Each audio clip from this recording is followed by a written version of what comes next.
నీ పాపం కోసం నా పాపం కోసం చనిపోయాడు అని చెబుతున్నారు. అది ఎంతమాత్రం సత్యం అని ప్రశ్నిస్తారు. आप सब कहते हैं कि यीशु मसीह सलीब पर वो उनका मौत हो गया और तीसरे दिन जी उठे. कैसे मालूम आपको? बाइबल कहती है नहीं मरा. द बाइबल सेज, బైబిల్ అంటుంది ఆయన చనిపోలేదు. లేకపోతే బైబిల్ తర్వాత వచ్చినటువంటి ఇంకొక దైవ గ్రంథంగా చెప్పుకునేటటువంటి ఇంకొక పుస్తకము ఆయన చనిపోలేదు అని చెబుతా ఉంది. అలాంటప్పుడు ఆయన చనిపోయాడు అని ఎలా మీరు అంటున్నారు? మీరు ఎంతమంది దేవుళ్ళను ఆరాధిస్తారు అని అడుగుతారు. మీరు ఎంతమంది దేవుళ్ళను ఆరాధిస్తారు? Do you worship one God or 3 gods? మీరు ఒక దేవుడిని ఆరాధిస్తారా, ముగ్గురు దేవుళ్ళను ఆరాధిస్తారా? ఈ ఉదయకాలం మనం దేని గురించి అయినా గర్వపడాలి అంటే, దేని గురించి అయినా సరే మన వెన్నును తట్టుకొని భలా అని అనుకోవాలి అంటే, that is only because of the Jesus Christ. యేసు ప్రభువుల వారి గురించి మాత్రమే మనం గర్వపడాలి. ద్వితీయము కానిది అద్వితీయం. జాగ్రత్తగా వినాలి. ద్వితీయము కానిది అద్వితీయము. ఏకమాత్ర का मतलब है उसके जैसा और कोई नहीं. उसके जैसा और कोई नहीं, उसके लिए कोई एग्जाम्पल नहीं. అవి చూడటానికి ముందు మన సార్వత్రిక క్రైస్తవ సంఘానికి కొన్ని ఛాలెంజెస్ ఉన్నాయి ఈ రోజుల్లో. లేకపోతే సార్వత్రిక క్రైస్తవ సంఘానికి కొన్ని సవాళ్ళు మన ఎదురుగా ఉన్నాయి. ఆ సవాళ్ళు ఏంటి అంటే, మీరేమో యేసు ప్రభువును ప్రకటిస్తున్నారు, బాగానే ఉంది. యేసు ప్రభు దేవుడు అంటున్నారు, బాగానే ఉంది. కానీ యేసు ప్రభు దేవుడు అని చెప్పటానికి మీరు నమ్మేటటువంటి దైవ గ్రంథము అని మీరు చెప్తున్నటువంటి బైబిల్ గ్రంథము సపోర్ట్ చేస్తుందా? ఆ మాట చెబుతా ఉందా అని అడుగుతారు. దానికి క్రైస్తవులు సమాధానం చెబుతూ ఉంటారు. గత కొన్ని వేల సంవత్సరాలుగా ఆ మాటలు చెబుతూనే వస్తున్నారు.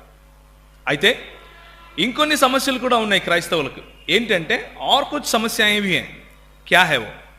యేసు ప్రభు సిలువలో మరణించాడు, సిలువపై మరణించాడు అని బైబిల్ గ్రంథం చెబుతున్నట్లుగా మీరు ప్రకటిస్తున్నారు. సువార్త సభలు పెడుతున్నారు. అందులో యేసు ప్రభు నీ పాపం కోసం నా పాపం కోసం చనిపోయాడు అని చెబుతున్నారు. అది ఎంతమాత్రం సత్యం అని ప్రశ్నిస్తారు. आप सब कहते हैं कि यीशु मसीह सलीब पर वो उनका मौत हो गया और तीसरे दिन जी उठे. कैसे मालूम आपको? बाइबल कहती है नहीं मरा. द बाइबल सेज, బైబిల్ అంటుంది ఆయన చనిపోలేదు. లేకపోతే బైబిల్ తర్వాత వచ్చినటువంటి ఇంకొక దైవ గ్రంథంగా చెప్పుకునేటటువంటి ఇంకొక పుస్తకము ఆయన చనిపోలేదు అని చెబుతా ఉంది. అలాంటప్పుడు ఆయన చనిపోయాడు అని ఎలా మీరు అంటున్నారు అన్న ప్రశ్న.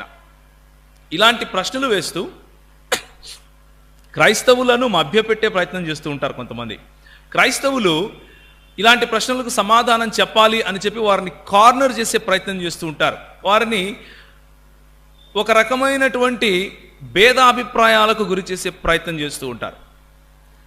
అది సంఘంలోనూ సంఘం బయట కూడా జరుగుతూ ఉంది. మీడియాలో చూస్తే మీరు BBC చూసినా, లేకపోతే కొన్ని డాక్యుమెంటరీ సినిమాలు చిన్న చిన్నవి చూస్తే యేసు ప్రభు చనిపోయినట్లుగా చెప్పగలం, చనిపోనట్లుగా కూడా చెప్పగలం అంటూ కూడా కొంతమంది మాట్లాడే ప్రయత్నం చేస్తూ ఉంటారు.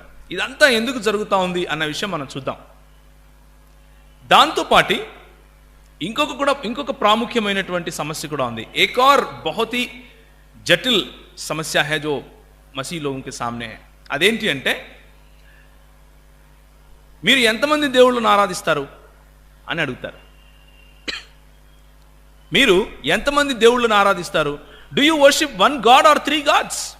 మీరు ఒక దేవుడిని ఆరాధిస్తారా, ముగ్గురు దేవుళ్ళను ఆరాధిస్తారా అని అడుగుతూ ఉంటారు. దానికి సమాధానంగా క్రైస్తవులు గత కొన్ని వేల సంవత్సరాలుగా దానికి సమాధానం చెప్తూనే వస్తున్నారు, ప్రశ్నలు వేస్తూనే వస్తున్నారు వేసేవాళ్ళు. అయితే సోంపేటలో ఉన్నటువంటి సంఘము ముందుకొచ్చి ఇలాంటి ప్రశ్నలు ఉన్నప్పటికీ యేసుక్రీస్తు పట్ల ఉన్నటువంటి మా విశ్వాసం, जो विश्वास हमारे प्रभु यीशु मसीह के ऊपर है, वो विश्वास इन समस्याओं से ज़्यादा मजबूत है. ఈ ప్రశ్నల కంటే చాలా బలమైంది నా విశ్వాసం అని చెప్పడానికి చేస్తున్నటువంటి ఈ ప్రయత్నము చాలా ఈరోజు ఉన్నటువంటి సమయంలో, ఈరోజు క్రైస్తవ విశ్వాసము, క్రైస్తవ సంఘము ఎలాంటి పరిస్థితులు గుండా వెళుతుందో ఆ పరిస్థితులలో ఈ సోంపేట సంఘము, ముఖ్యంగా పాస్టర్ అబ్రహాం గారు చేసేటటువంటి ఈ ప్రయత్నము చాలా మెచ్చుకోదగింది. ప్రభువు ఆశీర్వదించదగింది. ప్రభువు ఆశీర్వదిస్తున్నాడు. ప్రభు సన్నిధి మన మధ్య ఉన్నది అన్న విషయము మనకు వచ్చినటువంటి ఈ తలంపులోనే ఉంది అని నేను విశ్వసించి మరి ఈ సంఘానికి శుభములు తెలియజేసుకుంటున్నాను. అదేవిధంగా చేరి వచ్చినటువంటి ప్రతి ఒక్క పాస్టర్ గారు, లీడర్స్, సంఘ పెద్దలు, दूर दूर के जगहों से आए हैं, जो हिंदी ही बोलते हैं फिर भी सीखने के लिए आए हैं, जो पासबान हैं, मसीह कलीसिया के अगुवे हैं, उन सबके लिए भी मैं शुक्रगुजार हूं. और मैं आपको कहता हूं कि आप परमेश्वर के राह पर हैं. దేవుని యొక్క మార్గంలో మీరు ఉన్నారు కాబట్టే ఇలాంటివి కోరుకుని మీరు ముందుకు వస్తారు అని నేను దృఢంగా నమ్మి మీకు శుభములు తెలియజేసుకుంటున్నాను. మూడవదిగా, సంఘస్థులు అయినటువంటి సోంపేట సంఘస్థులు మీకు ఎన్నో పనులుంటాయి. అయినా కానీ సమయానికి 10 గంటలకు మీరు రావటం, ప్రభు దగ్గర వచ్చి నేర్చుకోవాలి అని అనుకోవటం, యవనస్తులు పాటలు పాడి అందరినీ మరి ప్రభు యొక్క వాక్యం కొరకు సిద్ధపరచడం, ఇదంతా కూడా మరి గమనిస్తున్నప్పుడు నాకు చాలా సంతోషంగా ఉంది. మీరు చేస్తున్నందుకు చాలా చాలా వందనాలు తెలియజేసుకుంటున్నాను. మరి అదేవిధంగా మరి అయ్యగారు చక్కగా పాటలు పాడుతారు. నేను లోపల ఉన్నప్పుడు కొన్ని పాటలు పాడుతున్నారు. ఫస్ట్ 2 పాటలు చాలా రోజుల తర్వాత క్వాలిటీ సింగింగ్ విన్నాను అని అనిపించింది. ఈ మధ్య పాటలు అంటే అరుపులు ఎక్కువ ఉంటాయి, కానీ అయ్యగారు చాలా చక్కగా పాడుతున్నారు. చాలా నాకు సంతోషం అనిపించింది. నేను రవీంద్రన్న మాట్లాడుకుంటున్నాం, ఇట్లాంటి క్వాలిటీ సింగింగ్ విని చాలా రోజులు అయిపోయింది అని. సో ఇదంతా కూడా దేవుడు మన కొరకు నిర్ణయించినటువంటి ఒక మంచి సద్వినియోగపరచుకోదగినటువంటి ఒక మంచి సమయంగా నేను భావిస్తున్నాను. This is a very good time for us to utilise it well and to learn from the word of God. దేవుని యొక్క వాక్యంలో నుంచి నేర్చుకోవటానికి ఒక మంచి సద్వినియోగపరచుకునే ఒక మంచి సమయము అని నేను విశ్వసిస్తున్నాను. మరి ముందుకు వెళ్ళటానికి ముందు నేను ఒక మాట చెప్పి ముందుకు వెళ్తాను. ఇది మనస్ఫూర్తిగా కేవలం మీ ముందు తగ్గించుకోవటం కోసము, ఏదో డ్రామాలు వేయటం కోసం ఈ మాట చెప్పట్లేదు. నిజం చెప్పాలి అంటే మనస్ఫూర్తిగా చెప్తున్నాను. ఏంటి అంటే, వచ్చిన పెద్దలలో ఉన్నటువంటి, లేకపోతే కూర్చున్నటువంటి వేదికను అలంకరించిన పాస్టర్ గారు కానీ, ఇక్కడ కూర్చున్నటువంటి అయ్యగారులు కానీ, ఇక్కడ కూర్చున్నటువంటి పెద్దలు కానీ, వీళ్ళకి తెలియని విషయాలు నేనేం చెప్పట్లేదు. I'm not going to speak anything that you don't know. Trust me. మీకు తెలియని ఈ 66 పుస్తకాలు ఉన్నటువంటి బైబిల్ గ్రంథంలో, ఈ 66 పుస్తకాలు ఉన్నటువంటి బైబిల్ గ్రంథంలో నుండి మీకు తెలియని కొత్త విషయాన్ని నేనేం చెప్పను, నాకు రాదు కూడా. నేనేం చెప్పబోతున్నాను అంటే, మీకు తెలిసినవే, సంఘముగా మీరు నేర్పించినవే, जिन बातों को कलीसिया के रूप में आपने हमें समझाया, आप जो मसीही कलीसिया पूरे विश्व भर में है, वो कलीसिया हमें जो सिखाई है, ఏవైతే నేర్పించారో उन चीज़ों को ही आपके सामने मैं दोहराने की कोशिश करूँगा. మీరు నేర్పించినవి లేచి నిలబడుకొని తిరిగి వల్లె వేసే ప్రయత్నం చేస్తాను. ఉదాహరణకు, ఒక లెక్కల టీచర్ ఉన్నాడు అనుకోండి, ఎవరైనా పిలిచి ఒరే 2 ఎక్కని చెప్పురా అంటే ఒక అబ్బాయి 2 ఎక్కని చెప్తాడు. 2 1 2, 2 2 4, 2 3 6. అది వాడి గొప్పతనమా, టీచర్ గారి గొప్పతనమా? టీచర్ నేర్పించాడు కాబట్టి వాడు చెప్తున్నాడు. టీచర్ నేర్పించుకుంటే వాడు చెప్పేవాడు కాదు. అలాగే దేవుడు సంఘమును మిమ్ముని వాడుకొని నేర్పించినటువంటి మాటలు, దేవుని వాక్యంలో ఉన్నటువంటి 66 పుస్తకాల్లో ఉన్నటువంటి సత్యాన్ని మాత్రమే మీ ముందు కొత్తదేదో సంపాదించుకుని నేను చెప్పట్లేదు. మీరు నేర్పించిందే తిరిగి మీ ముందు వల్లవేసే ప్రయత్నం చేస్తాను. ఇది నా మనసులో నుంచి చెప్తున్నటువంటి మాట. Not to falsely humble my self, but truly I believe this, that I'm not going to speak anything knew that you don't know. కానీ దేవుని వాక్య ప్రత్యక్షతలో ఉన్నటువంటి కొన్ని విషయాలు మీ దగ్గరికి క్రొత్తగా రావచ్చు.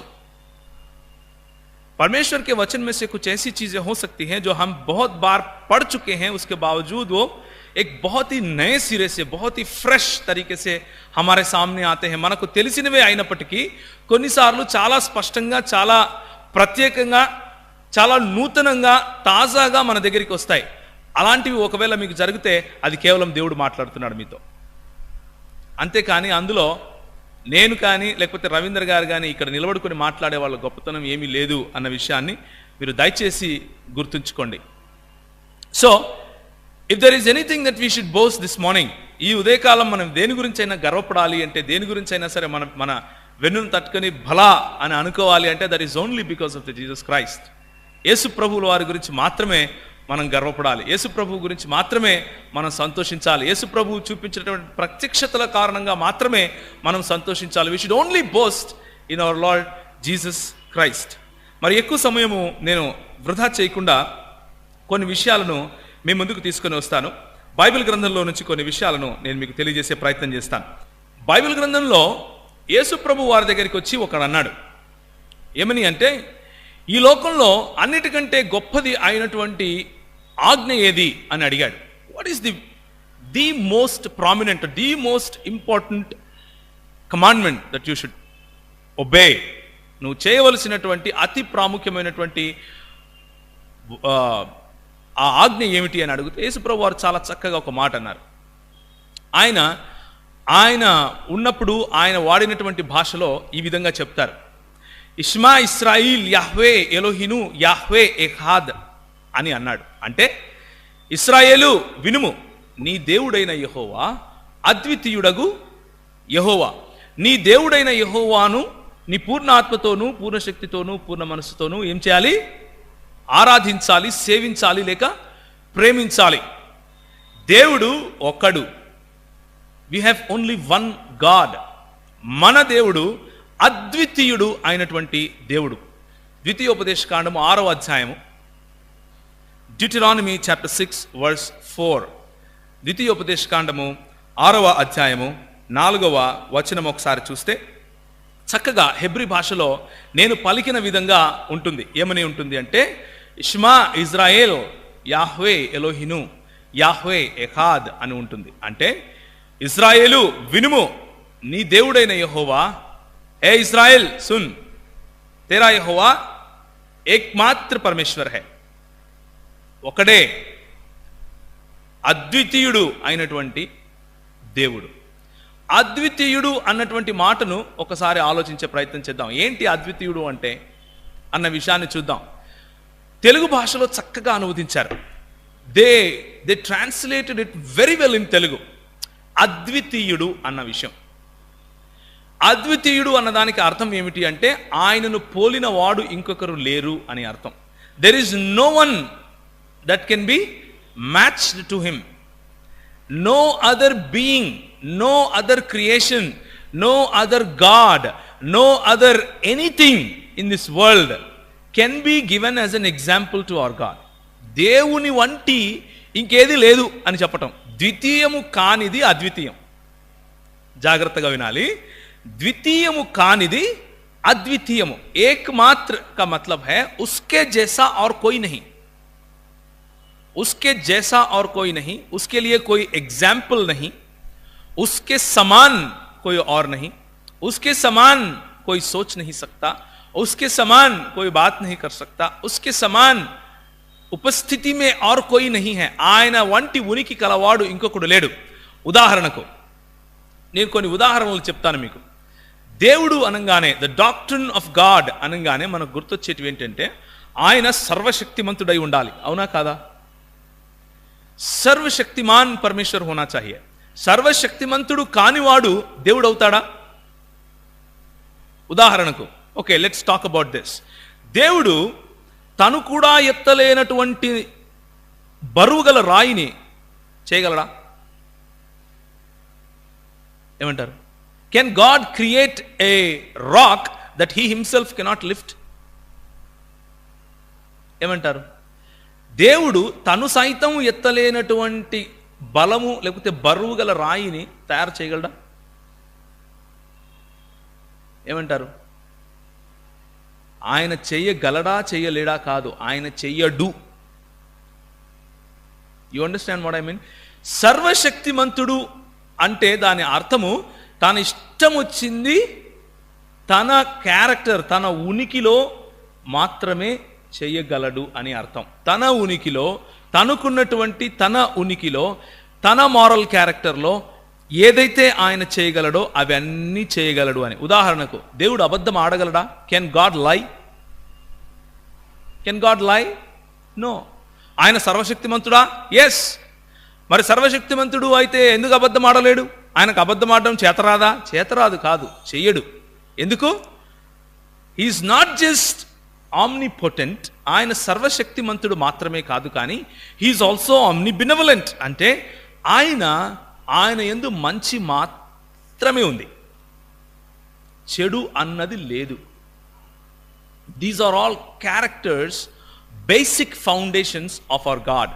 మన దేవుడు లేకపోతే బైబిల్ ఏ దేవుడిని అయితే మనకు పరిచయం చేస్తుందో ఆ దేవునికి ఉన్నటువంటి గుణ లక్షణాలు ఇవి. ఈ గుణ లక్షణాలను దాటి విస్మరించి మనం దేవుని యొక్క నిర్వచనాన్ని ఇవ్వలేం.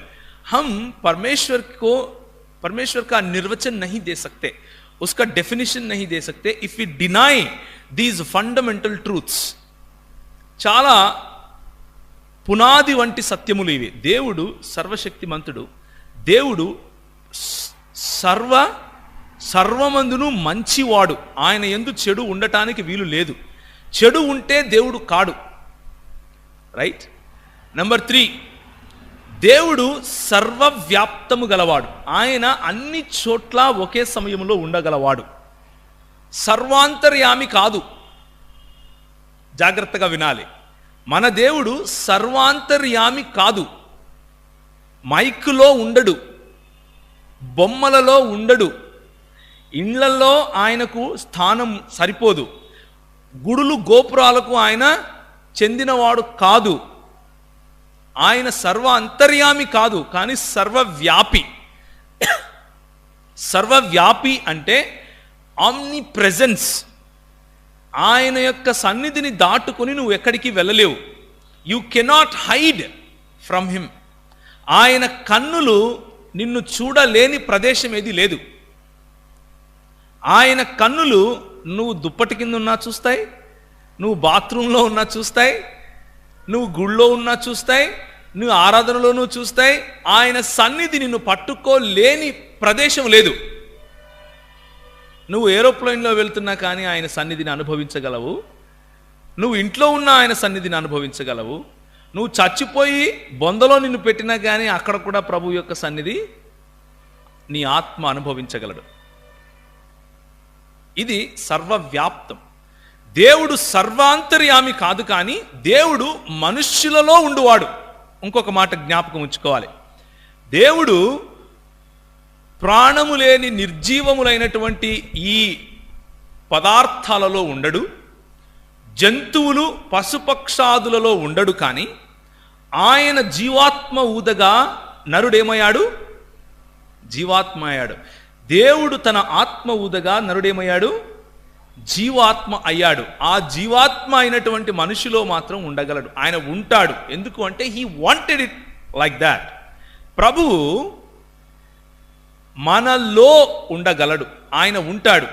యోహన్నా రచిత సుసమాచార్, యోహాను రాసిన సువార్తలో ఏమంటాడు అంటే, you don't have to look at it right now. ఆయన ఏమంటాడంటే, ఎందరు ఆయనను అంగీకరించిరో వారందరూ దేవుని పిల్లలగుటకు అధికారము इव्वबड़ेनु, जितनों उसे ग्रहण किया उन सबको परमेश्वर के बच्चे होने का अधिकार दिया. अधिकारम ఇవ్వబడింది మనకు. మనము ఆయనను అంగీకరించిన వెంటనే me and my father will come into you and dwell in your heart. నేనును నా తండ్రియు వచ్చి మీ హృదయములలో మేము నివసిస్తాము. We will dwell in your heart అని ప్రభువారు, యేసు ప్రభువారు సాక్ష్యం ఇచ్చారు. నేను ఇక్కడ నుంచి వెళ్ళిపోవటం, యోహాను సువార్త 14వ అధ్యాయము, యోహాను సువార్త 16వ అధ్యాయము, chapter 14 and chapter 16, where it talks about the Holy Spirit God. पवित्र आत्मा के बारे में जहां पर जिक्र होती है, वहां पर ऐसा कहा गया है कि నేను ఇక్కడ నుంచి వెళ్ళిపోవటం మీకు మంచిది. ఎందుకు మంచిదో తెలుసా? నేను వెళ్ళిపోతే ఏ ఆత్మ వస్తాడు? ఆదరణకర్త, వేరొక ఆదరణకర్త వచ్చి మీలో నిత్యము ఉంటాడు. He will be with you and he will be in you నిత్యము, for ever. As long as you reach the heaven, even after you reach the heaven, he will still be with you. So మన దేవుడు సర్వవ్యాపి అయ్యున్న దేవుడు. ఆ తరువాత మన దేవుడు ప్రేమామయుడు, ఆయన ప్రేమ గలవాడు. ఇవన్నీ నేను ఎందుకు చెప్తున్నాను అంటే, once we understand the nature and the character of our God, మన దేవుని యొక్క గుణ లక్షణాలను మనం తెలుసుకున్నప్పుడు, ఆయన గుణాన్ని ఆయన లక్షణాలను తెలుసుకున్నప్పుడు, ఆయనను వంటి వాడు ఉండటానికి వీలు లేదు అని నేను ఎందుకు చెప్తున్నానో మీకు అర్థమవుతుంది. ఎందుకని దేవుడు ఇశ్రాయేలు వినుము, నీ దేవుడైన యెహోవా అద్వితీయుడగు యెహోవా అని అంటున్నాడు అన్న విషయాన్ని మీరు గమనిస్తారు. ఒకసారి ఎవరైనా సరే ద్వితీయోపదేశకాండం 6వ అధ్యాయం 4వ వచనం చదువుతారా? Deuteronomy chapter 6 verse 4. Somebody can read it loudly in Telugu. We will move forward. మన దేవుడైన యెహోవా అద్వితీయుడు అగు యెహోవా. అద్వితీయుడు అన్నప్పుడు వాడబడినటువంటి హెబ్రీ పదము ఏమిటి అంటే ఎఖాద్ అన్న పదం. అంటే the Hebrew word used for అద్వితీయుడు, एकमात्र परमेश्वर है करके जो शब्द आया है, उसके लिए इब्रानी भाषा में जो यूज किया गया वर्ड, उसका मतलब है, उसको कहते हैं एखाद. एखाद అని పిలుస్తారు. ఉదాహరణకు నా దగ్గర ఒక నోట్ పుస్తకం ఉంది. ఇది సంఖ్యాపరమైన 1 అంటే దిస్ ఈజ్ ఎ న్యూమరికల్ 1. ఈ న్యూమరికల్ 1 సంఖ్యాపరంగా ఇవి ఎన్ని పుస్తకాలు? ఒక పుస్తకం. ఒక పుస్తకము అని అన్నప్పుడు హెబ్రీ భాషలో వాడేటటువంటి ఒక అన్న పదము ఎకాద్ కాదు, యాఖిద్ అంటారు. యాఖిద్ పుస్తకం ఇది, యాఖిద్ మైక్ ఇది, యాఖిద్ వ్యక్తిని నేను, రైట్? కానీ బహుళత్వము కలిగినటువంటి ఏకవచనము వాడినప్పుడు, ఉదాహరణకు ఆదికాండము 2వ అధ్యాయం గనక మనం చూస్తే, if you can go to Genesis chapter 2 verse 24, 24వ వచనాన్ని గనక చూస్తే చక్కటి మాట. త్వరగా మీరు బైబిల్ తీయాలి, త్వరగా చదవాలి. 2వ అధ్యాయం 24వ వచనం, జెనసిస్ చాప్టర్ 2 వర్స్ 24.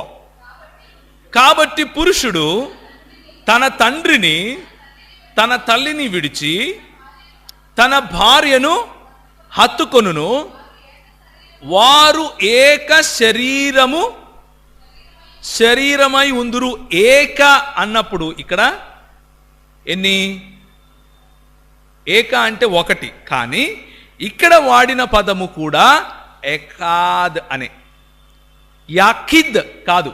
అంటే యాఖిద్ పుస్తకము, యాఖిద్ మైక్ అన్నప్పుడు ఏ విధంగా అయితే న్యూమరికల్ లేక సంఖ్యాపరమైన 1గా ఉందో అలా కాకుండా, ఇద్దరు వ్యక్తులు కలిసినప్పుడు, ఇద్దరు వ్యక్తులు ఒకటైనప్పుడు వచ్చినటువంటి ఏకత్వము.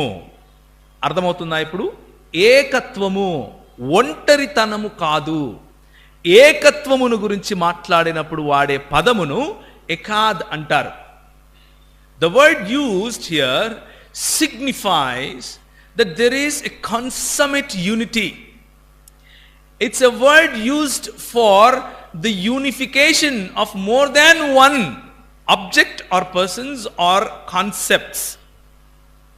ఒకటి కంటే ఎక్కువ వ్యక్తులు, పదార్థాలు లేక ఆలోచనలు కలిసినప్పుడు వచ్చినటువంటి లేకపోతే వాడేటటువంటి పదము ఎకాద్ అన్న పదం. ఇంకొక ఉదాహరణ చూస్తారా? ఆదికాండము 11వ అధ్యాయము 6వ వచనము. ఆదికాండం 11వ అధ్యాయం 6వ వచనం, జెనసిస్ చాప్టర్ 11 వర్స్ 6. ఇదిగో జనము ఒకటే. జనములో ఎంతమంది ప్రజలు ఉంటారు? How many people are there in జనం? So many people, right? చాలా మంది ఉంటారు, కానీ జనము ఏంటంట? ఒకటే. ఒకటే అన్నప్పుడు ఇక్కడ కూడా అద్వితీయం అని రావాలి. నిజానికి చెప్పాలి అంటే ఇక్కడ వాడిన పదం ఏమిటి అంటే ఎకాద్ అన్న పదమే వాడారు. ఉదాహరణకు మన దేశ సైన్యం ఉంది. సైన్యం అన్నప్పుడు ఎంతమంది ఉంటారు? సోల్జర్స్, సైనికులు ఎంతమంది ఉంటారు సైన్యంలో? How many people do we have in an army? చాలా మంది ఉంటారు, రైట్? బట్ మనం సైన్యం అంటామా ఒక దేశానికి సంబంధించిన దాన్ని, లేకపోతే సైన్యములు అంటామా? సైన్యం అంటాం. ఒక దేశం కంటే ఎక్కువ దేశానికి సంబంధించిన సైనికులు ఉంటే సైన్యములు అంటాం, రైట్? సో ఎకాద్ అన్న పదము ఒక సైన్యము అన్నప్పుడు వాడే పదం. ఎకాద్ సైన్యము అనాలి. యాకిద్ సైన్యం అనడానికి వీల్లేదు. యాకిద్ కుటుంబము అనడానికి వీల్లేదు. ఎకాద్ కుటుంబము అనాలి. కుటుంబంలో ఎంతమంది ఉంటారు? More than 1 person. Can 1 person be a family? No. More than one person. ఒక భార్య, ఒక భర్త, పిల్లలు, తల్లిదండ్రులు కలిస్తే కుటుంబం అవుతుంది. ఒకరికంటే ఎక్కువ వ్యక్తులు ఉన్న దానిని కుటుంబం అంటాం. అక్కడ వాడేటటువంటి పదం ఎకాద్. నేను ఎందుకు మాటి మాటికి ఎకాద్ అన్న పదాన్ని మీకు గుర్తు చేస్తున్నాను అంటే, ఈ పదము దేవుని గురించి వాడినప్పుడు మాత్రమే, లేకపోతే దేవుని గురించి వాడిన ప్రతిసారి ఎకాద్ అన్న పదమే వాడారు. ఎకాద్ అన్న పదమే వాడారు. నీ దేవుడైన యెహోవా, అద్వితీయుడగు యెహోవా అన్నప్పుడు ఒంటరి వాడగు యెహోవా అని చెప్పలేదు. నీ దేవుడైన యెహోవా, అద్వితీయుడగు యెహోవా అన్నప్పుడు ఆయనను పోలిన వారు ఇంకొకరు లేరు అని చెబుతూ ఆయన యూనిటీ గలవాడు అని చెబుతున్నారు. ఆయనలో బహుళత్వము ఉంది అని చెప్పటం కోసం చెప్పేటటువంటి మాట అది. He is not alone, but he is one of it's kind. ఆయన వంటి వాడు ఇంకొకడు లేడు అని చెప్పే అర్థం వచ్చేలా ద్వితీయోపదేశకాండము 6వ అధ్యాయము 4వ వచనము ఉంటుంది. కనుక బైబిల్లో దేవుడు అన్నప్పుడు వాడిన పదమును ఏమంటారు అంటే ఎలోహిం అంటారు. ఎలోహిం అంటే ఏమిటి అంటే అర్థము దేవుడు అని. నిజానికి ఇదే ఎలోహిం అన్న పదాన్ని అన్య దేవతల గురించి మాట్లాడినప్పుడు దేవుళ్ళు అని అనాలి. జాగ్రత్తగా వినండి. దేవుడు అని కేవలము బైబిలుకు సంబంధించినటువంటి దేవుడైన యెహోవా గురించి మాట్లాడినప్పుడు మాత్రమే ఎలోహిం అన్న పదం వాడతారు. ఎలోహిం అన్న పదము అన్య దేవతలకు, లేకపోతే బైబిలులో లేని దేవతలకు, బైబిలుకు సంబంధం లేని దేవుళ్లకు వాడినప్పుడు బహువచనంగా వాడతారు. అంటే ఉదాహరణకు చూడండి, జాగ్రత్తగా వినండి. ఎలోహిం అని యెహోవా దేవుని గురించి మాట్లాడితే ఒక దేవుడు అనే అర్థం వచ్చినప్పటికీ, ఇక్కడ హిత్తీయుల దేవుళ్ళు, హివ్వీయుల దేవుళ్ళు, ఫిలిస్తీయుల దేవుళ్ళు అందరూ కలిపినప్పుడు కూడా ఎలోహిం అనే వాడతారు. సో హెబ్రీ భాష ప్రకారం ఎలోహిం అన్న పదము నిజానికి ఎలా అర్థం చేసుకోవాలి అంటే దేవుళ్ళు అని అర్థం చేసుకోవాలి. అయినా కానీ దేవుడు మాత్రం తన్ను తాను ఏకవచనంలోనే పిలుచుకుంటాడు. ఒక ఆయన అన్నాడు, నేను ఒక ఆయనతో మాట్లాడుతున్నాను, నేను ఎక్కువగా ముస్లిముల మధ్య పనిచేస్తూ ఉంటాను. ముస్లిములు క్రైస్తవులకు ఉన్నటువంటి విశ్వాసాల పైన ప్రశ్నిస్తూ ఉంటారు. बहुत सारे मुसलमान भाई हमारे जो हैं वो हमसे पूछते रहते हैं, क्यों ऐसे हैं, क्यों तुम कितने ईश्वरों को मानते हो, एक अल्लाह को मानते हो, तीन अल्लाह को मानते हो, कि क्या है ऐसा कर. నేను వాళ్ళకి సమాధానం చెప్తూ ఉంటాను. నాకు ఇదే పని పొద్దు నుంచి సాయంత్రం వరకు. కాబట్టి వాళ్ళు నన్ను అడిగే ప్రశ్నలకు నేను సమాధానం చెప్పాలి కదా. వాళ్ళు ఏమని ప్రశ్న అడుగుతారు అంటే, అది బాగానే ఉంది కానీ మరి దేవుడు ఏ విధంగా ఒకడవుతాడు, దేవుడు ఒక్కడు అయినప్పుడు ముగ్గురు ఎలా అవుతారు, ముగ్గురు అయినప్పుడు, ఇలాంటి తలతిక ప్రశ్నలు వేసే ప్రయత్నం చేస్తూ ఉంటారు. అయితే మీరు ముగ్గురు దేవుళ్ళను ఆరాధిస్తారా? నో. నేను అన్నాను, ఆయన అన్నాడు ఆదికాండం 1వ అధ్యాయం 26వ వచనం ఎవరైనా చూస్తారా? ఆదికాండం 1వ అధ్యాయం 26వ వచనం, జెనసిస్ చాప్టర్ 1 వర్స్ 26. అక్కడ ఏముంటుంది అంటే, దేవుడు మన స్వరూపమందు మన పోలిక చొప్పున నరులను చేయుదుము అని అన్నాడు అని నేను చెప్పాను ఒకసారి. I told my Muslim friend that see God said in our likeness we will make the man, or we will make human beings అని అన్నప్పుడు what is ours, then he said like this. ఆయన ఇలా అన్నాడు, మన పోలిక చొప్పున అని ప్రభు అంటున్నాడు కదా, మరి మన అన్నప్పుడు ఎంతమంది ఉన్నారు, బైబిల్ ఏం చెప్తుంది అని అడిగితే ఆయన అంటాడు, అరే భయ్ ఐసా నయ్యే, అట్లా కాదు. ఇప్పుడు రాజు ఉన్నాడు అనుకోండి, రాజుకు ఆకలైంది అనుకోండి, ఏం చెప్తాడు, హమే భూక్ లగ్ రహా హై అంటాడు. వాట్ డస్ హి సే? మేము ఆకలి కొని ఉన్నాము అంటాడు. సో అది రాజుల భాష అన్నాడు నాతో. అబ్బా అవునా, నేను ఆలోచించాను, అవునా దేవుడు ఇలా మాట్లాడతాడా, does God speak like this అని అనుకున్నాను. దేవుడు రండి మన పోలిక చొప్పున నరులను చేసుకుందాము అని అన్నప్పుడు ఆయన ఒకవేళ రాజులు మాట్లాడినట్లుగా మాట్లాడుతున్నాడేమో అని అనుకొని డబుల్ చెక్ చేసుకుందాము అని అనుకొని డబుల్ చెక్ చేశాను. ఏంటి, does our God really speak like that? గౌరవార్థకంగా మాట్లాడుకునే మాటేనా ఇది అని ఆలోచిస్తూ ఒక మాట చూశాను. చూడండి, నిర్గమాకాండం 11వ అధ్యాయం 9వ వచనం. Exodus chapter 11 verse 9. निर्गमन का किताब 11वां अध्याय 9वीं आयत చదవమ్మా.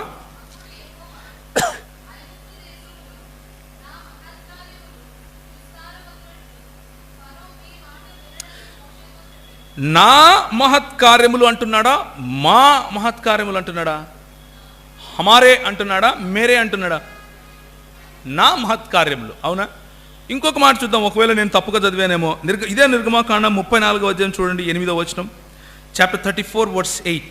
निर्गमन का किताब 34वां अध्याय 8वीं आयत 8వ వచనం 34:8. అందుకు మోషే కనపడి త్వరపడి నమస్కారం చేసి, ప్రభువా నా మీద నీకు. మోషే ఎలా మాట్లాడుతున్నాడు? ప్రవక్త అయిన మోషే నా మీద అంటూ ఏకవచనం ప్రయోగిస్తున్నాడు తన పైన తనకు. దేవునితో ఎలా మాట్లాడుతున్నాడు? దేవునితో కూడా ఏకవచనమే ప్రయోగిస్తూ నీకు అంటున్నాడు. మీకు అంటున్నాడా? ఏమంటారు? మన బైబిల్లో అయితే అలా లేదు. నీకు కటాక్షము కలిగిన ఎడల నా మనవిని ఆలకించుము, దయచేసి నా ప్రభువు. ఎవరి ప్రభువు? మా ప్రభువా, నా ప్రభువా? నేను ఇలా అడిగాను, మరి ఈ దేవుడు ఎప్పుడు ఇలా మాట్లాడలేదే? క్రియేషన్, మానవులను చేసుకునే సమయంలో మాత్రమే మాట్లాడాడు. రెండవదిగా బాబేలు గోపురాన్ని కూల్చే సమయంలో మాత్రమే మాట్లాడాడు. బాబేలు గోపురాన్ని కూల్చే సమయంలో మాత్రమే రండి దిగిపోయి వీరి భాషలను తారుమారు చేద్దాం అన్నాడు. ఆ 2 సార్లు తప్ప ప్రభువు ఆ విధంగా తన్ను తాను పిలుచుకోలేదు. ఎందుకని మానవులను మన స్వరూపమున మన పోలిక చొప్పున అని అన్నాడు? ఆయనలో బహుళత్వము లేకపోతే దేవదూతల స్వరూపంలో మనల్ని చేశాడా? పోనీ అక్కడ జీవులు ఉన్నారు, జీవుల స్వరూపంలో చేశాడా? పోనీ ఇంకెవరి స్వరూపంలోనే చేశాడా దేవుడు తప్ప? నో. మనము కేవలము దేవుని స్వరూపంలో ఉన్నప్పుడు ఆయన మా లేకపోతే మన అని ఎవరితో చెప్తున్నాడు అని ప్రశ్నించినప్పుడు సమాధానం లేకుండా పోయింది. ఆయన చెప్పిన ఒకే ఏంటంటే, రాజుల బాట భై, राजाओं के भाषा है ये. राजा और चक्रवर्ती जो बड़े बड़े लोग होते हैं ऐसे ही बात करते. अच्छा, हम देखते दाऊद ऐसी बात की क्या? दावीद ఇలా మాట్లాడు. దావీదు రాజేనా? దావీదుకు ఆకలైతే హమ్మే భూక్ లగా అన్నాడా? చూద్దాం ఒకసారి. దావీదు రాసిన కీర్తనలు 10వ అధ్యాయం. దావీదు రాసిన కీర్తనలు 10వ అధ్యాయం 12వ వచనం. యెహోవా లెమ్ము, దేవా నీ చేయి ఎత్తుము. దావీదు రాజయ్యుండి దావీదుకు రాజైనటువంటి దేవునితో ఏమని మాట్లాడుతున్నాడు? ప్రవక్తలు ఎలా దేవుణ్ణి సంబోధిస్తున్నారో చెప్తున్నాను మీకు. ఎవరి చేయి ఎత్తమంటున్నాడు? నీ చేయి ఎత్తు అంటున్నాడు. తమరి చేతులు ఎత్తండి అంటున్నాడా? మీ చేతులు ఎత్తండి అంటున్నాడా? గౌరవార్థకంగా. తెలంగాణలో మా నాయనలు చిన్నాయనలు ఎవరైనా సరే నువ్వు నేను అనే మాట్లాడుకుంటాం మేము. రాయలసీమ, నాది కడప. కడపలో కూడా మా నాయనైనా అబ్బాయినా ఎవరైనా సరే నువ్వు రా, నువ్వు తిను, నువ్వు పో, నువ్వు పండుకో ఇట్లే మాట్లాడతాం. ఏం నాయనా బాగుండావా అంటాం. మీరు బాగున్నారా నాన్నగారు అనం. అది మాకు అలవాట్లేదు, మా భాష అలా నేర్పిలేదు. కాబట్టి తెలుగు భాషలో ఉండే సంస్కృతి తీసుకుని వచ్చి దేవుని పైన రుద్దాల్సిన అవసరం లేదు. ఉర్దూ భాషలో ఉండే సంస్కృతి తీసుకుని వచ్చి బైబిల్లో ఉన్న దేవుని పైన రుద్దే అవసరం లేదు. అరబీ భాషలో ఉన్న సంస్కృతిని తీసుకుని వచ్చి దేవుని పైన రుద్దే అవసరం ఎంత మాత్రం లేదు. ఏ భాష సంస్కృతి రుద్దాలి? ఏ భాషలో అయితే బైబిల్ వ్రాయబడి ఉందో ఆ భాష సంస్కృతి రుద్దాలి. ఏ భాషలో బైబిల్ గ్రంథం రాశారు? పాత నిబంధన గ్రంథం హెబ్రీ మరియు అరమాయిక్ భాషలలో రాశారు. హెబ్రీ భాష మాట్లాడే దావీదు, वो दाऊद जो इब्रानी भाषा बोलता है वो किस तरह से प्रभु से बात कर रहा है? वो ఆయన ఎలా మాట్లాడుతున్నాడు? నీ చేయి అంటున్నాడు, మీ చేయి అంటున్నాడా? అనటం లేదు. ఇంకో మాట చూస్తారా? నెహెమ్యా గ్రంథము 1వ అధ్యాయం 5వ వచనం. 1:5. నెహెమ్యా 1:5. ఎట్లనగా ఆకాశమందున దేవా, నిన్ను ప్రేమించి నీ ఆజ్ఞలను అనుసరించి అంటాడేంటి ఈ ప్రవక్త? మిమ్మును ప్రేమించి మీ ఆజ్ఞలను అనాలి కదా. ఒకవేళ ఆయన గౌరవార్థకంగా మాట్లాడాలంటే ఎలా అనాలి? గౌరవించి మాట్లాడాలి అంటే ఇప్పుడు మన పాస్టర్ గారు వస్తున్నారు, అయ్యగారు రండి అని చేతులెట్టి నమస్కారం చేస్తాం. కానీ నెహెమ్యాకు తెలీదా? అది నెహెమ్యాకు తెలీదా? బైబిల్ గ్రంథంలో దేవుడు తన్ను తాను ఏకవచనమే ప్రయోగించమని చెప్పాడు. ఏకవచనమే తన దూతల చేత, తన ప్రవక్తల చేత పలికించుకున్నాడు. నీవు నీవు నేను నేను అనే మాట్లాడాడు. అంతేకాని మీరు తమరు అని ఎప్పుడు మాట్లాడుకోలేదు. పోనీ వారి సంస్కృతిలో రాజులు అలా పిలుచుకున్నారా? ఉన్కే సంస్కృతి మే కమ్ సే కమ్ రాజా ఐసే బాత్ కియే. దావీదు రాజే కదా. దావీదు తను తాను ఏమనుకుంటున్నాడు ఒకసారి చూస్తారా? కీర్తనలు 104:1. కీర్తనలు 104:1. నా ప్రాణమా యెహో. ఇప్పుడు నా ప్రాణమా అనాలా లేకపోతే మా ప్రాణమా అనాలా? రాజు వారి మాట నిజమైతే గౌరవార్థకంగా చెప్పాలి అంటే మా ప్రాణమా, హమారే, హే మేరే మన్ అనకుండా హే హమారే మన్ అనాలి. అలా అనలేదు. పోనీ దావీదు పక్కన పెడదాం, నెబుకద్నెజరు వేరే రాజు కదా. నెబుకద్నెజరు వేరే రాజు కదా. కనీసం ఆయనన్నా ఆ విధంగా మాట్లాడా అని చూద్దాం. ఒకసారి చూడండి, దానియేలు గ్రంథం 4వ అధ్యాయం 2వ వచనం. దానియేల్ కా కితాబ్ 4 అధ్యాయ 2 ఆయత్. మహోన్నతుడగు దేవుడు నా ఎడల అంటున్నాడా, హమారే ప్రతి అంటున్నాడా? నా ఎడల, మా ఎడల అంటున్నాడా? అనట్లేదు. నా ఎడల చేసిన అద్భుతములను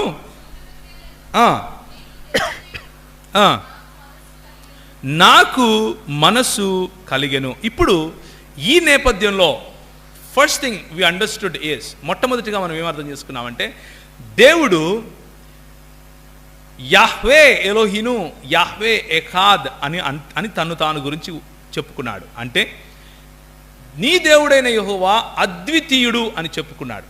2, అద్వితీయుడు అన్న పదము కేవలము ఒంటరితనము కాకుండా ఒకరికంటే ఎక్కువ వ్యక్తులు లేక పదార్థాలు కలిసినప్పుడు వచ్చినటువంటి ఏకత్వము గురించి మాట్లాడుతూ ఉంది అని చూసాం. 3, దేవుడు తన్ను తాను సృష్టి కార్యంలో, మానవులను సృష్టించే సమయంలో బహుళత్వముతో కూడినట్లుగా తన్ను తాను ఉచ్చరించాడు అని చూసాం. తన్ను తాను బహుళత్వంలో మాట్లాడుకున్నటువంటి దేవుడు ఒకవేళ గౌరవార్థకంగా మాట్లాడుకుంటున్నాడేమో అని అనుకుని దావీదును, నెహెమ్యాను, నెబుకద్నెజరును, దానియేలు గ్రంథంను చూసాం. చూస్తే ఏమర్థమైంది? రాజులు కానీ ప్రవక్తలు కానీ దేవుణ్ణి అలా పిలవలేదు, వాళ్ళని వాళ్ళు కూడా అలా పిలుచుకోలేదు. కాబట్టి వారి సంస్కృతిలో గౌరవార్థకమైనటువంటి మేము అన్నటువంటి పదాలే లేవు అని చూసాం. 5, ఇప్పుడు జాగ్రత్తగా చూడండి. డ్యూటెరానమీ ద్వితీయోపదేశకాండం 13వ అధ్యాయం 2వ వచనం. ద్వితీయోపదేశకాండము 13వ అధ్యాయము 2వ వచనం. గట్టిగా చదువుతారా? నీవు ఎరుగని ఇతర దేవతలు అన్నప్పుడు వాడిన పదము కూడా ఎలోహిం అనే ఉంటుంది. ఇక్కడ దేవతలు అన్నప్పుడు వాడిన పదము కూడా ఎలోహిం అనే ఉంటుంది. కానీ మన ప్రభు అయినటువంటి యెహోవాను గురించి మాట్లాడినప్పుడు మాత్రం ఎలోహిం అంటే కేవలం ఒక దేవుని గురించే మాట్లాడతాం. ఒక దేవుని గురించి మాత్రమే మాట్లాడతాం. So this clearly says that our God is a unique God. మన దేవుడు అందరిలోకెల్లా కూడా అద్వితీయుడు. ఆయనను పోలిన వాడు ఇంకొకడు లేడు. దట్స్ వై మోసెస్ సింగ్స్, మోషే ప్రార్థన చేస్తూ వీరందరినీ విమోచించిన తర్వాత, ఎర్ర సముద్రం దాటిన తర్వాత అంటాడు, వేల్పులలో నీకు ఏమంటాడు? సముడు ఎవరైనా ఉన్నారా వేల్పులలో? ఎవ్వరూ లేరు. There is no one that is no one like unto you, O God. No one. ఎవరూ లేరు. ఎందుకంటే మిగిలిన వాళ్ళందరూ ఒక దేవుడు అయితే ఒక వ్యక్తే. మన దేవుడు ఒక దేవుడు అయినప్పటికీ బహుళత్వము కలవాడు. ఆకాశ నక్షత్రం వలను సముద్ర తీరమంది ఇసుక వలను నీ సంతానమును నిశ్చయముగా విస్తరింపజే. యాక్చువల్లీ ఈ వాగ్దానం ఎవరు చేశారు? Who really blessed Abraham like this? 12వ అధ్యాయంలో ఎవరు చేశారు? అంతటా యెహోవా ఆయనను ఆశీర్వదించాడు. ఇక్కడ యెహోవా దూత అంటున్నాడు, నేనే అంటాడు, I am the one that will bless you. What does it mean? Okay, so we simply see, మనం ఏం చూస్తామంటే ఇక్కడ దేవుడు తన ప్రత్యక్షతను చూపిస్తూ వస్తున్నాడు. ఆయన చూపిస్తున్నటువంటి ప్రత్యక్షత పురాతన కాలము నుండి శాశ్వత కాలము ఉంది. ఆయన నేను అద్వితీయుడనగు దేవుణ్ణి అని చెప్తున్నాడు. నేను బహుళత్వము గలవాడిని అని చెప్పుకుంటున్నప్పటికీ ఆయన ఏకవచనములోనే నేను నా అంటూ మాట్లాడుతున్నాడు. ఆయన చూపిస్తున్నటువంటి ప్రత్యక్షతలు ఎలా ఉన్నాయి అన్న విషయం మనం చూస్తే, ఆయన ఎక్కడో కొంచెము మసకమసకగా మనకు అర్థమైనట్లుగా యెహోవా దూతనే యెహోవాగా మాట్లాడతాడు. యెహోవా దూతనే యెహోవా ఆశీర్వదించినట్లుగా ఆశీర్వదిస్తాడు. యెహోవా దూతనే యెహోవా మాదిరిగా పలుకుతాడు. ఏంటి అని మనకు తెలుస్తా ఉంది ఇక్కడ. సో అబ్రహాము దేవుడు ఎవరు అన్న విషయం మనకు అర్థమైంది. Let's go to Abraham and Isaac. ఇసాకు కూడా ఇక్కడ వచ్చేసాడు కదా. అబ్రహాము ఇసాకులు కలిసి వెళ్ళారు కదా. ఎక్కడికి? The mount of Moriah. ఇప్పుడు యాకోబు గురించి చూద్దాం. యాకోబు, ఇదే ఆది కాండము, ఉత్పత్తిక కితాబ్, ఇదే ఆది కాండము 48వ అధ్యాయం. 48వ అధ్యాయం. ఇప్పుడు యాకోబు చనిపోబోతున్నాడు. He's about to die. He's very very old. చనిపోయే పరిస్థితి, చాలా వృద్ధుడైపోయాడు.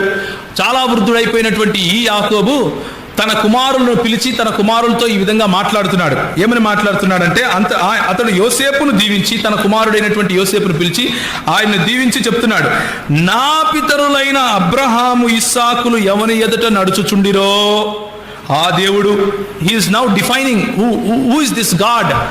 ఎవరు ఈ దేవుడు అంటే, ఆయన again he is going back to the history. నా పితరుల దేవుడైనటువంటి అబ్రహాము ఇస్సాకుల దేవుడైనటువంటి ఎవరి ఎదుటైతే అబ్రహాము ఇస్సాకులు నడుస్తూ ఉన్నారో, నేను పుట్టినది మొదలుకొని నేటి వరకు ఎవడు నన్ను పోషించాడో, the one that provided everything to me. అక్కడ ఒక్క నిమిషం ఆగి లెట్స్ కమ్ బ్యాక్ టు ఆది కాండము 31వ అధ్యాయము. ఆది కాండం 31వ అధ్యాయం, ఉత్పత్తిక కితాబ్ 31వ ఆయా, జెనసిస్ చాప్టర్ 31 వర్స్ 11, 11వ వచనం. ఎవరు ఆయనను పోషించారు? ఎవరు ఆయనను కాపాడుతూ వచ్చారు? ఎవరు ఆయనను సంరక్షిస్తూ వచ్చారు? 11వ వచనం, స్వప్నమందు దేవుని దూత యాకోబు అని పిలుస్తా ఉన్నాడు. స్వప్నములో ఈ దేవుని దూత యాకోబుతో మాట్లాడుతున్నాడు. ఏమని? అప్పుడు ఆయన, నీ కనులెత్తి చూడుము, గొర్రెలను దాటుచున్న పొట్టేళ్లన్నీయు మచ్చలైనను గలవి.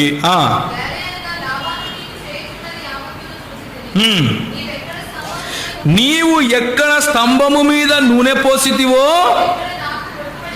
ఎక్కడ నాకు మొక్కుబడి చేసితివో ఆ బేతేలు దేవుణ్ణి నేనే అని ఎవరు మాట్లాడుతున్నారమ్మా? యెహోవా దూత మాట్లాడుతున్నాడు. The angel of the Lord is identifying himself as, I am the Lord where you put the oil. I am the God of Bethel. నేనే బేతేలు దేవుణ్ణి, ఎక్కడైతే నువ్వు నూనె పోసావో. And Jacob understands it. యాకోబు దాన్ని అర్థం చేసుకుంటాడు. Jacob gets the revolution. Oh, this is the God that has been revealing himself to me. ఈయనే అన్నమాట యెహోవా నాతో మాట్లాడుతూ వస్తున్నాడు. మళ్ళా come back to 48 verse 15, 48 verse 16. అనగా 16వ వచనం, అనగా సమస్తమైన కీడులలో నుండి నన్ను తప్పించిన దూత ఈ పిల్లలను ఆశీర్వదించాలి. నా మనకున్న మబ్బులు మెల్లిమెల్లిగా విడిపోతున్నాయి కదా. Jacob puts the nail on the coffin. ఆ ఆఖరి చీల కొట్టేస్తాడు. ఏమని? ఎవరయ్యా నన్ను ఆశీర్వదించింది? ఎవరి ముందైతే నా తండ్రులు అబ్రహాము ఇస్సాకు నడిచారో ఆ దేవుడు నా పిల్లల్ని ఆశీర్వదించాలి. ఎవరనుకుంటున్నావు ఆ దేవుడు? ఎవరైతే నన్ను సమస్త కీడుల నుంచి కాపాడాడో ఆ దేవుడు. ఎవరు ఆ దేవుడు తెలుసా? నేను బేతేలు దగ్గరికి వెళ్ళి నూనె పోసాను, ఆ దేవుడు. ఎవరు ఆ దేవుడు తెలుసా? సమస్త కీడుల నుండి నన్ను కాపాడిన దూత. ఈ పిల్లలను ఆశీర్వదించాలి. పురాతన కాలము నుండి శాశ్వత కాలము తన ప్రత్యక్షతలు చూపిస్తూ వస్తున్నటువంటి యెహోవా దూత. Now we see that our God has been revealing himself in different forms and different times, in different ways. మోషే దగ్గరికి మళ్ళీ వెళదాం. ఏమయ్యా మోషే, ఇంకా ఏమైనా కనిపించాడా నీకు? ఇంకా ఏ విధంగా కనిపించాడా అంటే మోషే చెప్తాడు, పగటిలో అగ్నిస్తంభముగాను, క్షమించండి, పగటిలో మేఘస్తంభముగాను, రాత్రి యందు అగ్నిస్తంభముగాను మమ్మల్ని ఎవడు విడిపించాడు. He is the one that was directing us as a pillar of cloud in the morning and as pillar of what? Fire in the night. పగటిలో మేఘస్తంభముగాను, రాత్రి యందు అగ్నిస్తంభముగాను మాకు దాహమైంది. we were thirsty and the rock that gave us water was none other than the revelation of God himself. మేము దాహం కలిగితే మాకు ఎక్కడి నుంచి ఇచ్చాడు? బండలో నుంచి నీళ్ళు ఇచ్చాడు. ఆ బండ మేము కనాను దేశానికి ప్రవేశించేంత వరకు మమ్మల్ని వెంబడిస్తూ వచ్చింది. ద హెసెక్ ఆఫ్ గాడ్, దేవుని యొక్క ఉపస్థితి, దేవుని యొక్క సన్నిధిగా ఆయన తను తాను ప్రత్యక్షపరచుకున్నాడు. ఆయన ప్రత్యక్షతలు చూడండి. Look at the revolutions of God. This is called christophany, this is called theophany. దేవుని యొక్క ప్రత్యక్షత ఎన్ని రకాలుగా ఆయన తన ప్రజలకు చూపిస్తూనే వస్తున్నాడు. Let's come back to Isaiah 48. యెషయా గ్రంథం 48వ అధ్యాయం. What a wonderful verse it is. Now you look at it. Isaiah 48.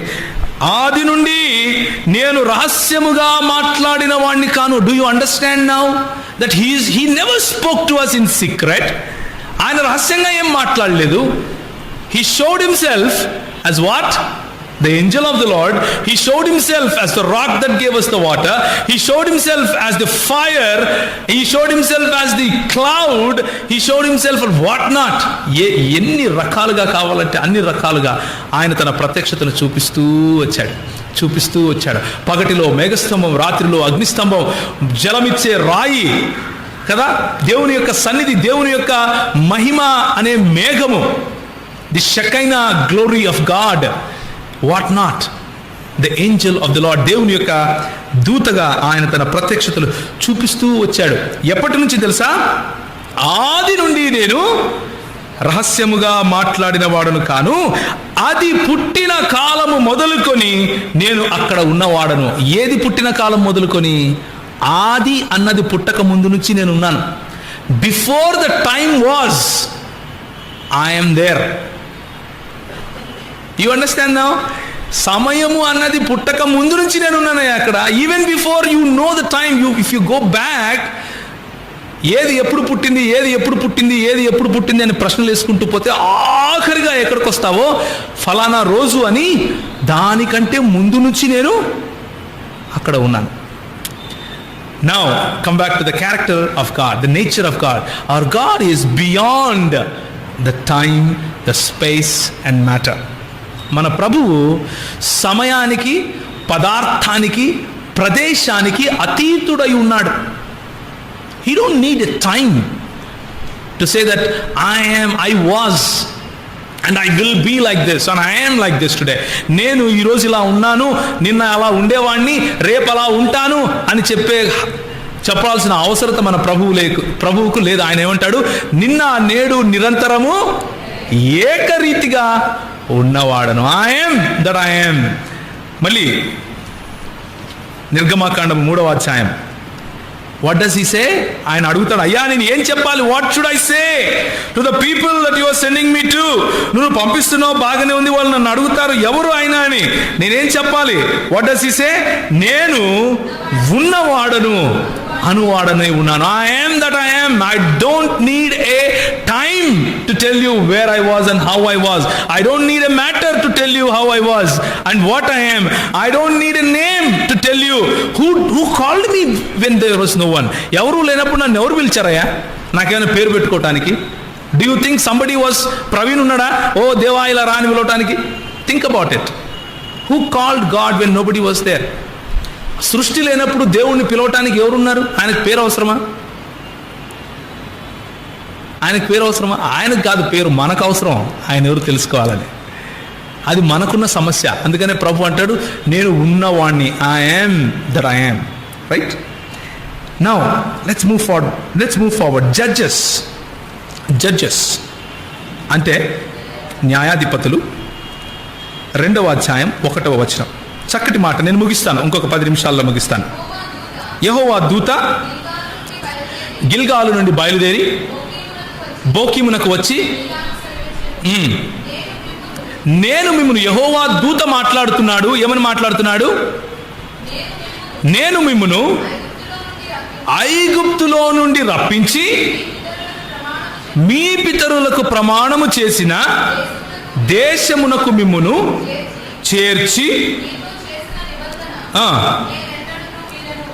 ఎవరు నిబంధన చేశారు? యెహోవా దూత చేశాడా? యెహోవా చేశాడా? యెహోవా దేవుడు నిబంధన చేస్తే యెహోవా దూత ఏమంటున్నాడు? నిబంధన చేసింది నేనే అంటున్నాడు. యెహోవా దేవుడు అంటున్నాడు నా నీతిగల దక్షిణ హస్తము చేత మిమ్మల్ని రక్షించాను. యెహోవా దూత అంటాడు నేనే మిమ్మల్ని రక్షించాను. యెహోవా అంటాడు నేనే మిమ్మల్ని విమోచించి ఫరో మనసును కఠినపరిచి మరి మిమ్మల్ని విమోచించాను. యెహోవా దూత అంటాడు నేనే మిమ్మల్ని విమోచించుకొని తీసుకుని వచ్చాను. యెహోవా అంటాడు నేను రెక్కల మీద మిమ్మల్ని ఒక పక్షిరాజు మోసినట్లుగా మోసుకొని తీసుకొని వచ్చానే, మర్చిపోయారా అంటాడు. యెహోవా దూత అంటాడు నేనే మిమ్మల్ని రక్షించాను, నేనే మిమ్మల్ని మోసుకొచ్చాను. What does it mean? ఏంటి దీని అర్థం? ఇప్పుడు నౌ కమ్ టు జకరియా గ్రంథము 2వ అధ్యాయం. జకరియా చాప్టర్ 2. జకరియా గ్రంథము 2వ అధ్యాయం. చక్కటి మాట, wonderful words, wonderful passage of God. మనల్ని విమోచించడానికి, ఇశ్రాయేలును విడిపించుకోవటానికి దేవుడు చూపించినటువంటి దేవుని వాక్యంలోని చక్కటి మాట. If you have a pencil are a pen, please underline these passages from Bible. 5వ వచనం నుంచి చదవాలమ్మా 13వ వచనం వరకు. నేను దాని చుట్టూ can a prophet be the fence of fire? ఒక ప్రవక్త అగ్ని ప్రాకారంగా ఉండగలుగుతాడా? ఒకవేళ జకరియా మాట్లాడుతున్నాడు అని అనుకుంటే ఇశ్రాయేలు దేశం చుట్టూ అగ్ని ప్రాకారంగా ఒక ప్రవక్త ఉండగలడా? ఉండలేడు. ఆయన మానవుడు కాబట్టి. నేను దాని మధ్య నివాసినై మహిమకు కారణముగా ఉందును. ఇదే. సో ఇది ఎవరు మాట్లాడుతున్నారు ఈ మాట? యెహోవా మాట్లాడుతున్నాడు. ఓకే,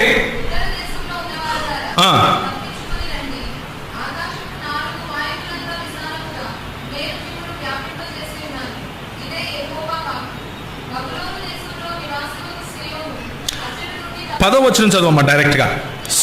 సియోను నివాసులారా, నేను వచ్చి మీ మధ్య నివాసం చేయుదును, సంతోషముగా ఉండి పాటలు పాడుడి. యెహోవా ఏమంటున్నాడు అంటే నేను వస్తాను, నేను వచ్చి మీ మధ్యలో నివాసం చేస్తాను. ఇది యెహోవాగా నేను చెప్తున్నాను, ఇది నా మాట. ఓకే చదవండి. ఆ దినమున అన్యజనులు అనేకులు యెహోవాకు హత్తుకొని. వెయిట్, ఇక్కడ ఎవరు మాట్లాడుతున్నారు? Who is speaking here? యెహోవా మాట్లాడుతున్నాడు. యెహోవా మాట్లాడుతూ ఏమంటున్నాడు?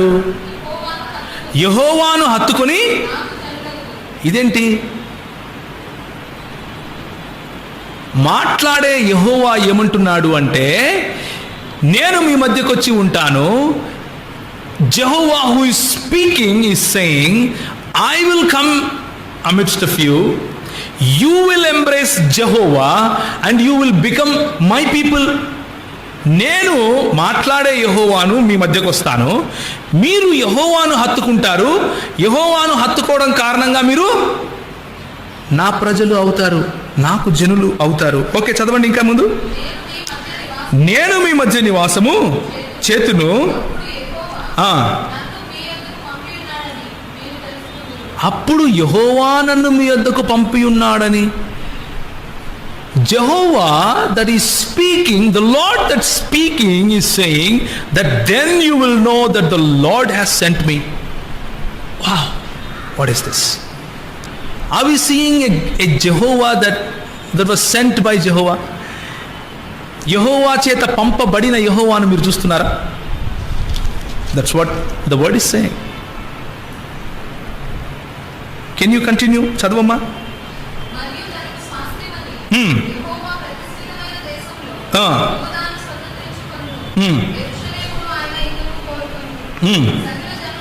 సకల జనుల ధ్యాన్ से सुनिएगा यहाँ पर 13వ వచనం చాలా ప్రాముఖ్యమైనది. సకల జనులారా, యెహోవా తన పరిశుద్ధమైన నివాసమును విడిచి వచ్చుచున్నాడు, ఆయన సన్నిధి మౌనులై ఉండుడి. వచ్చేది ఎవరు? పంపింది ఎవరు? వచ్చేది ఎవరు? పంపింది ఎవరు? వాయిసెస్ అంత సౌండ్గా లేవు. Let's go back to 48. Confidence లేదు కదా. Let's go back to 48 of Isaiah. యెషయా గ్రంథం 48కి వెళ్దాం. పంపించింది యెహోవాయే, వచ్చింది యెహోవాయే, ఏంటప్పా ఇది అన్న కాన్ఫిడెన్స్ లేకుండా మాట్లాడుతున్నట్లుగా ఉంది కదా. లెట్స్ సీ 48 48వ అధ్యాయం Isaiah chapter 40. This is nail on the coffin. ఇది చదివితే ఇక మీకు డౌట్ ఉండడానికి వీల్లేదు. చదవండి 16వ వచనం నుండి. ఆది నుండి నేను రహస్యముగా మాట్లాడిన వాడిని కాను, అది పుట్టిన కాలము మొదలుకొని నేను అక్కడ ఉన్నవాడను, ఇప్పుడు ప్రభువగు యెహోవాయు ఆయన ఆత్మయు నన్ను పంపెను. What a great God we have. మాట్లాడుతున్నది ఎవరు ఇక్కడ? భూమికి పునాదులు వేసిన ఆయన. మాట్లాడుతున్నది ఎవరు ఇక్కడ? సమయము అన్నది లేక ముందు నుంచి ఉన్నవాడు. మాట్లాడుతున్నది ఎవరు ఇక్కడ? నేనే మొదటి వాణ్ణి, నేనే కడపటి వాణ్ణి అని చెప్పేవాడు 12వ వచనంలో. మాట్లాడుతున్నది ఎవరు ఇక్కడ? 13వ వచనంలో నా హస్తము భూమికి పునాది వేసింది. మాట్లాడుతున్నది ఎవరు ఇక్కడ? నా కుడి చెయ్యి ఆకాశ వైశాల్యములను వ్యాపింపజేసింది. నేను వాటిని పిలువగా ఒకటి కూడా తప్పకుండా అన్ని వచ్చి నిలబడతాయి. అంటే నేను సృష్టికర్తను అని చెప్తున్నాడు. I'm the one that created. And in 16th verse he says, now you will know that God Jehovah and his spirit has sent me. ఇప్పుడు మీకు తెలుసు. ఏమని తెలుసు? ప్రభువగు యెహోవాయు ఆయన ఆత్మయు నన్ను. How is it possible? పంపించే యెహోవా ఒకరు, వచ్చిన యెహోవా ఒకరు. This is what we call as the plurality in Godhead. దేవుని యందు ఉన్నటువంటి బహుళత్వము అని దీన్నే పిలుస్తాం. We will extrapolate more on this after the lunch. But in this session, ఇప్పుడు జరగబోయే సెషన్లో we will see who this person that said, నేను పురాతన కాలము నుండి శాశ్వత కాలము నా ప్రత్యక్షతలు చూపిస్తూ వస్తున్నాను అని పలికింది ఎవరు అన్నది ఈ సెషన్లో మనం చూద్దాం. నేను ఆది నుండి రహస్యంగా మాట్లాడలేదు అని చెప్పింది ఎవరు ఈ సెషన్లో చూద్దాం. ఇప్పుడు ప్రభువగు యెహోవాయు ఆయన ఆత్మయు నన్ను పంపెను అన్నది ఎవరు ఈ సెషన్లో చూద్దాం. జకర్యాలో యెహోవా తన సింహాసనమును విడిచి ఇశ్రాయేలీయుల మధ్యకు వస్తున్నాడు. ఎవరు యెహోవా? ఈ మాటను చూద్దాం. చూసిన తర్వాత ఒక విషయాన్ని గుర్తుంచుకోండి. ఈ సబ్జెక్టు ఇప్పుడు మొదలైంది. మధ్యలో మీరు భోజనం చేసిన తర్వాత ఇంటికి వెళ్ళారనుకోండి, you will go with wrong doctrine. మీరు ఇక్కడ ఆగి, if you stop here and go, you will misunderstand what I said. నేను చెప్పింది మీరు తప్పుగా అర్థం చేసుకుంటారు. You will come to a conclusion that we have more than one God. మనకు ఒకరికంటే ఎక్కువ దేవుళ్ళు ఉన్నారు అన్న ఆలోచనలో మీరు ఇక్కడ నుంచి వెళ్తారు. Please don't do that. Okay, we don't believe that. మనం దాన్ని నమ్మము. We believe in one God. షిమా ఇస్రాయిల్ యాహ్వే ఎలోహిను యాహ్వే ఎఖాద్. ఇశ్రాయేలు వినుము, మన దేవుడైన యెహోవా అద్వితీయుడగు యెహోవా. మనం నమ్మేది ఒక దేవుడినే.